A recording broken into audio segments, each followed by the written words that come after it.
আমি একটি কবিতা আবৃত্তি করছি।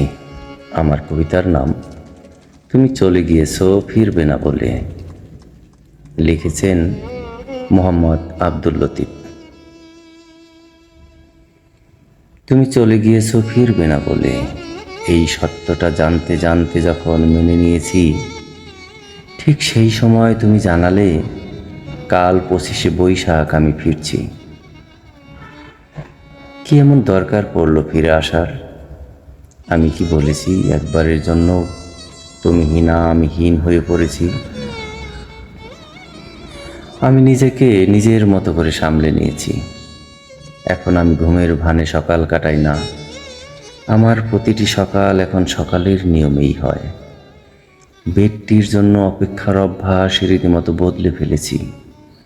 সকালের মিষ্টি রোদে বারান্দায় বসে নিজের হাতে বানানো চা আর গীতবিতান আমার সে অভাব পূরণ করে দিয়েছে। বারান্দার আরাম কেদারার পাশে চেয়ারটিও সরিয়ে ফেলেছি। বিশ্বাস করো, শূন্য স্থানটি একটু শূন্য মনে হয় না।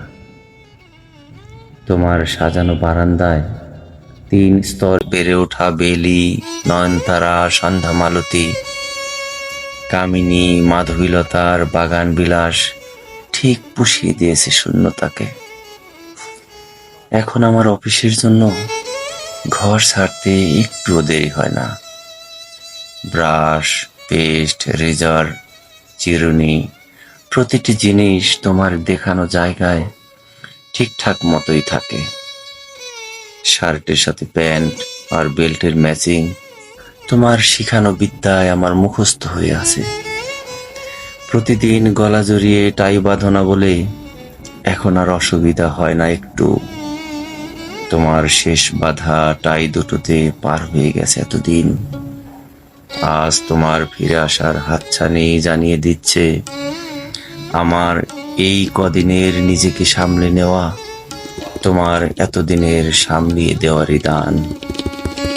তাই 25শে বৈশাখে তোমার ফিরে আসায় আমার প্রাণের মাঝে বাজে সেই গান। আমার জীবন পাত্র উছলিয়া মাধুরী করেছ দান। তুমি জানো নাই, তুমি জানো নাই, তুমি জানো নাই তার মূল্যের পরিমাণ। ধন্যবাদ।